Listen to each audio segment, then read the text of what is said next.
want to take a moment to give you a little information regarding one of the most powerful advocacy tools that we all have access to: storytelling. So what is storytelling? Storytelling is the cultural and social activity of sharing stories. It's one of the first language skills we develop and is universal across cultures and time. We see the world as a set of stories. Long ago, once upon a time, let me tell you, or see what had happened was. I'm sure we've all heard variations of these phrases at some point in our lives. Storytelling is an ancient art. Being able to tell a story that people can enjoy, remember, and engage with is both compelling and may seem difficult to accomplish. But we are all natural storytellers, and we all have a story to tell. Stories have the power to persuade and mobilize people to action. There is cognitive research that shows that stories are 22 times more memorable than facts. Stories engage the emotions of the audience and keeps their attention.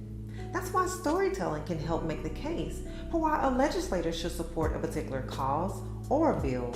Now, hopefully I have your attention, and you're asking yourself, how can I use storytelling to garner support for voting rights or other civic participatory activities? Well, here are a few pointers.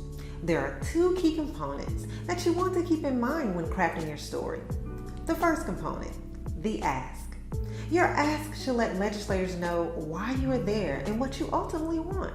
You want the ask to be clear, concise, and confident. The second component, know your audience. Familiarize yourself with whom you're sharing your story with. See, this will allow you to craft your story based on the values you share with your audience. Now, consider the relevance to your legislator's district and how your story might reflect broader community issues. Now that we've covered the two key components to keep in mind when crafting your story, let's dive into the 5 steps that will help you craft a clear, concise, and memorable story.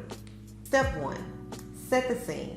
Begin by introducing yourself, your role as a community organizer, educator, artist, entrepreneur, student, or whatever your role may be. But think outside of your title. Instead of saying, "Hi, I'm a voting rights advocate," consider saying, "Hi, I lead a program in your district that helps everyday Alabamians use their rights to vote."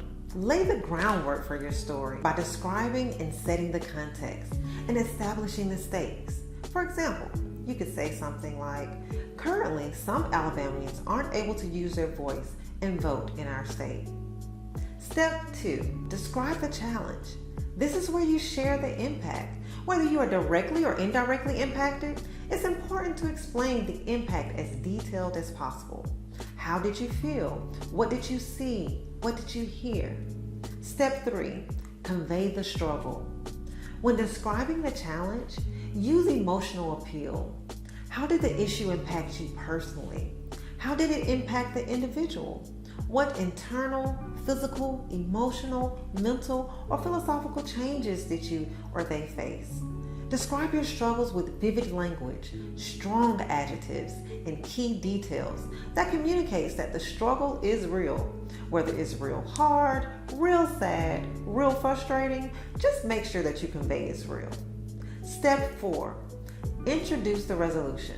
Now, this is where you describe how supporting a particular cause or bill can make a difference for you and others. Communicate that it's more than a bill, it's about people. Step 5, this is where you come to a close.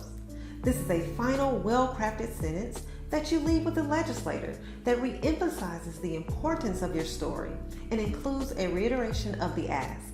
So remember, we are all natural storytellers, and we all have a story to tell. And storytelling is universal across cultures and time. And most importantly, it is a powerful advocacy tool. Now go and share your story or someone else's.